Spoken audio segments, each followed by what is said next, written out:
इस वीडियो में हम ब्रूसेलोसिस के बारे में डिस्कस करेंगे। ब्रूसेलोसिस एक ब्रूसेला नामक बैक्टीरिया से होती है, जो कि एक ग्राम नेगेटिव कोकोबैसिलस बैक्टीरिया है। जिस भी बैक्टीरिया के लास्ट में लाइक एला आते हैं, जैसे कि ब्रूसेला, साल्मोनेला, तो जिस भी बैक्टीरिया के एंड में एला वर्ड आता है वो सभी ग्राम नेगेटिव बैक्टीरिया होते हैं। तो जो कैटल में जो ब्रूसेलोसिस काज करता है वो होता है ब्रूसुला ब्रूसुला वर्टस। और इसके अलावा ब्रूसुला की और अदर स्पीसीज होती है, लाइक ब्रूसुला मेलिटेंसिस, जो कि C4 गोट में ब्रूसुलोसिस कोज करता है। इसके अलावा ब्रूसुलोसा स्विस, जो कि पिग में ब्रूसुलोसिस कोज करता है। और ब्रूसुलोसिस एक जूनोटिक डिसीज होती है, यानी कि ये एनिमल से ह्यूमन में ट्रांसमिट हो सकती है। इसके अलावा इसके ट्रांसमिशन की बात करें तो ये मेनली इसका जो ट्रांसमिशन होता है वो कंटामिनेटेड फीड, वाटर और अबॉर्टेड मटेरियल से होता है। और इसके अलावा ये डायरेक्टली कांटेक्ट प्लेसेंटा या फीटस या किसी भी प्रकार के फीटस डिस्चार्ज से अगर कांटेक्ट में एनिमल या ह्यूमन आता है तो वो इसको इन्फेक्टेड हो सकता है। इसके अलावा इसका वेनरल यानी कि ट्रांसमिशन हो सकता है या ड्यूरिंग कोइटस। इसके अलावा काप्स इन्फेक्टेड हो सकता है बाय द मिल्क और कोलेस्ट्रम, क्योंकि जो ब्रूसुला बैक्टीरिया होता है वो मिल्क में सेड होता है। देन बात करें इसके पैथोजेनेसिस की, तो बैक्टीरिया होता है वो मेनली स्प्रेड होता है थ्रू द रिप्रोडक्टिव ऑर्गन। और ये एनिमल में कॉज कराता है, प्लेसेंटाइटिस कराता है, और इसके अलावा अबॉर्शन कराता है। मेनली जो इसका अबॉर्शन होता है वो लास्ट ट्राइमेस्टर में होता है, बिटवीन 6 to 9 मंथ। और इसके अलावा ये इनफर्टिलिटी कॉज कराता है, जो इसका सबसे मेन डिसएडवांटेज है, क्योंकि अगर एनिमल एक बार इनफर्टिलिटी कॉज हो गई तो एनिमल किसी काम का नहीं रहता है। और जो इस बैक्टीरिया की जो एफिनिटी होती है मेनली होती है इरिथ्रोटॉल शुगर, जो कि इरिथ्रोटॉल शुगर के लिए इसकी एफिनिटी होती है, जो कि प्लेसेंटा में या फीटस में काफ़ी मात्रा में होता है। और इसी वजह से बैक्टीरिया होता है वो प्लेसेंटा या फीटस में के यहाँ ग्रो करता है, और जो कि क्या कराता है लास्ट में अबॉर्शन कोज कराता है लास्ट ट्राइमेस्टर में। इसके अलावा इसमें रिटेंट प्लेसेंटा और मेट्राइटिस भी कोज कराता है, और एनिमल रिप्रोड्यूसिंग हो जाएगा और एनिमल में इनफर्टिलिटी कोज कराता है। इसके अलावा बात करें मेल में, तो मेल में ये ऑर्काइटिस और नी हाइग्रोमा एपिडेमाइटिस कोज कराता है। इसके अलावा हॉर्स में बात करें तो हॉर्स में ये पोलेबिल और ये फिस्चुलस बीदर कोज कराता है। अब बात करें इसके लीजन और डायग्नोसिस की, तो इसमें थिकेंड प्लेसेंटा होता है और नेक्रोटिक कोटिलिडन्स देखने को मिलते हैं, और फीटल एडिमा देखने को मिलता है। बात करें इसके डायग्नोसिस की, तो इसके डायग्नोसिस में मेनली RBPT, जिसको रोज बंगाल प्लेट टेस्ट भी बोलते हैं। इसके अलावा standard tube agglutination test, ELISA पीस और MBRT और मिल्क रिंग टेस्ट या एबोटस बैंग रिंग टेस्ट भी बोलते हैं मिल्क रिंग टेस्ट को, राइट। इसका जो कन्फर्मेटरी टेस्ट होता है वो PCR इसका कन्फर्मेटरी टेस्ट है, क्योंकि जो एंटीबॉडी है, क्योंकि मेनली आप MRT, मिल्क रिंग टेस्ट, रोज बंगाल प्लेट टेस्ट या स्टैंडर्ड ट्यूब एग्लूटिनेशन टेस्ट में अपन एंटीबॉडी डायरेक्ट करते हैं मिल्क में या सीरम में। क्योंकि एंटीबॉडी एक इन्फेक्टेड एनिमल भी सेट करता है या उसमें बनती है, इन्फेक्टेड एनिमल में भी एंटीबॉडी बनती है, और इसके अलावा वैक्सीनेटेड एनिमल में भी एंटीबॉडी बनती है। तो इस तरीके से हम RBPT या MRT या STAT से ये डिफरेंशिएट नहीं कर सकते हैं कि ये एनिमल वैक्सीनेटेड है या फिर इन्फेक्टेड है, क्योंकि वैक्सीनेटेड और इन्फेक्टेड दोनों एनिमल ही एंटीबॉडी प्रोड्यूस करते हैं। तो इस वजह से इसका लिए जो कन्फर्मेटरी डायग्नोसिस होती है उसके लिए हम PCR लगाते हैं। इसमें क्या करते हैं, हम जो डिस्चार्ज वगैरह आ रहा उसमें हम बैक्टीरिया को कल्चर करते हैं, देन PCR के थ्रू उस बैक्टीरिया की नंबर ऑफ कॉपीज़ बनाते हैं और बैक्टीरिया को ग्रो करके नहीं, और फिर फाइनली ये देखा जाता है कि जो डिस्चार्ज आ रहा है उसमें बैक्टीरिया है या नहीं है।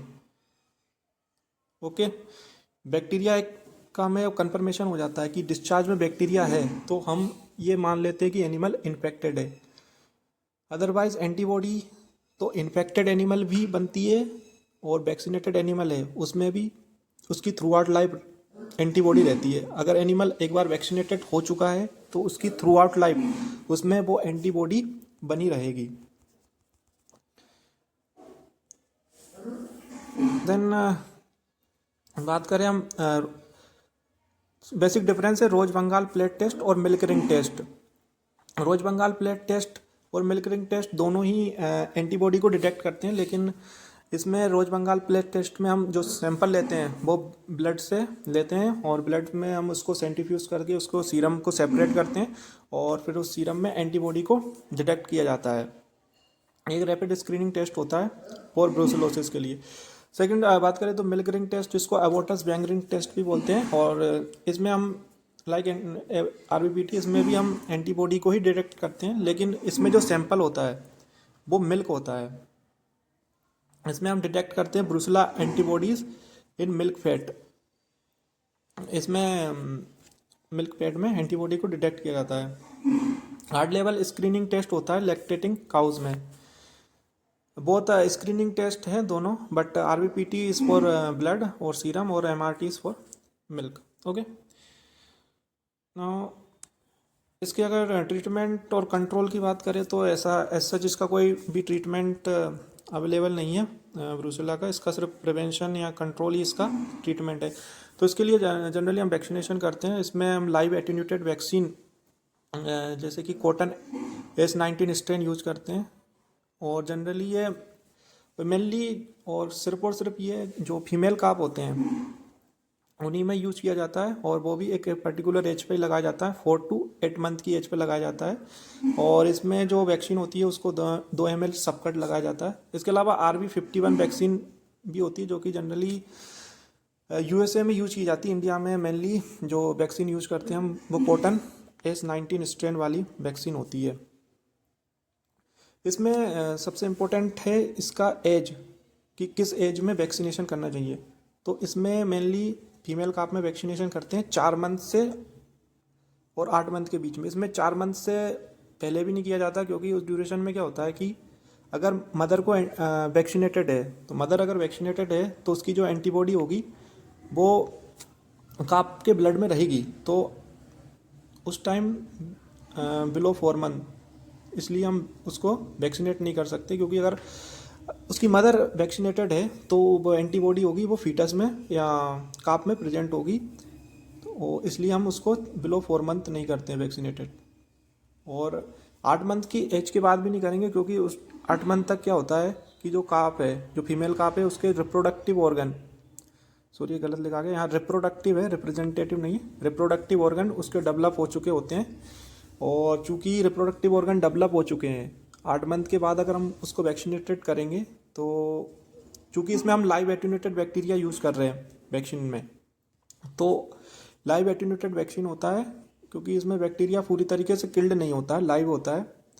तो लाइव होता है लेकिन बहुत वीक रहता है, एटेन्यूटेड मतलब वीक हो जाता है, हालांकि वो डिसीज कॉज नहीं कर पाता है, लेकिन लाइव होता है। तो वो क्या करता है कि चूँकि उस काप के रिप्रोडक्टिव ऑर्गन डेवलप हो चुके हैं, तो इसलिए वो क्या होता है कि ओवरी या यूटेरस या कहीं भी जाके नहीं, वो अपना एक घर बना लेता है या बाहर रहने लगता है, और वहीं से वो क्या होता है फिर सेड होता है उसके लाइफ थ्रू आउट लाइफ। वो एज ए कैरियर की तरह वो फीमेल काम करेगी, वो उसके कोई भी डिस्चार्ज होगा या कुछ भी होगा तो उसमें वो सेड होगा और वो एक इन्फेक्शन कॉज कर सकता है। इसलिए इसका जो वैक्सीन का जो टाइमिंग है वो बहुत इंपॉर्टेंट है, यानी कि जो फीमेल सिर्फ और सिर्फ फीमेल में यूज़ करना है वैक्सीन, और वो भी उसकी एक एज होती है पर्टिकुलर, 4 महीने से पहले नहीं और 8 महीने के बाद नहीं, यानी कि 4 से 8 मंथ के बीच में ही उसको वैक्सीनेट करना है।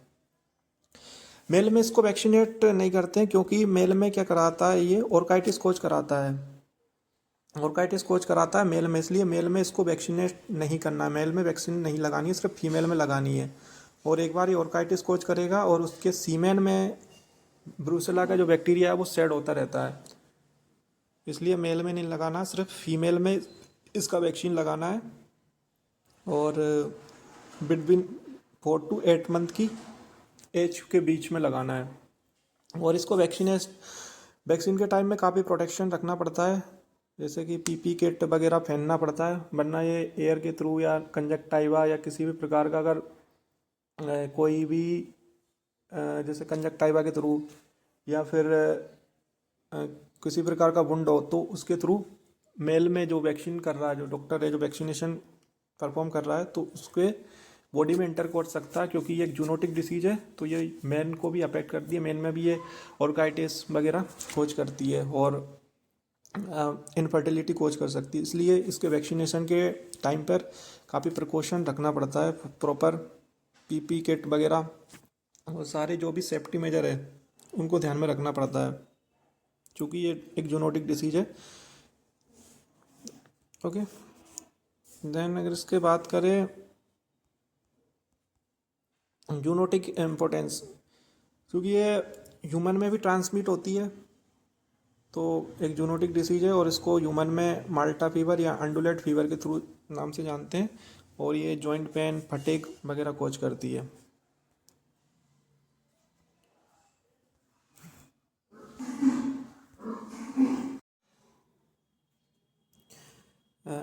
ब्रूसलोसिस में मेनली वैक्सीनेशन की अगर बात करें तो एनिमल में सिर्फ एक ही टाइम फर्स्ट टाइम ही वैक्सीनेशन किया जाता है बिटवीन द 4 और 8 मंथ के बीच में। उसके बाद ना ही एनिमल को बूस्टर लगाया जाता है और ना ही एनिमल में कभी दोबारा उसकी लाइफ में उसको वैक्सीन लगाई जाती है। सिर्फ एनिमल में एक ही बार वैक्सीन लगाई जाती है बिटवीन द 4 and 8 मंथ के बीच में, क्योंकि एनिमल 8 मंथ के बाद एनिमल के रिप्रोडक्टिव ऑर्गन डेवलप हो जाते हैं, तो अगर उसके बाद 8 मंथ के बाद उसको वैक्सीनेट किया गया तो एनिमल के रिप्रोडक्टिव ऑर्गन लाइक ओवरी और यूटेरस में जाके बैक्टीरिया सेड वहाँ पर बैक्टीरिया मतलब वहाँ पर रहने लग जाता है या अपना एक घर बना लेता है, और फिर वहीं से ही बैक्टीरिया सेड होने लगता है। तो इस वजह से सिर्फ एनिमल को ब्रूसुला के वैक्सीनेशन में एनिमल को सिर्फ उसके लाइफ टाइम में सिर्फ एक ही बार वैक्सीन लगाई जाती है, वो भी उसके 4 से 8 मंथ के बीच में।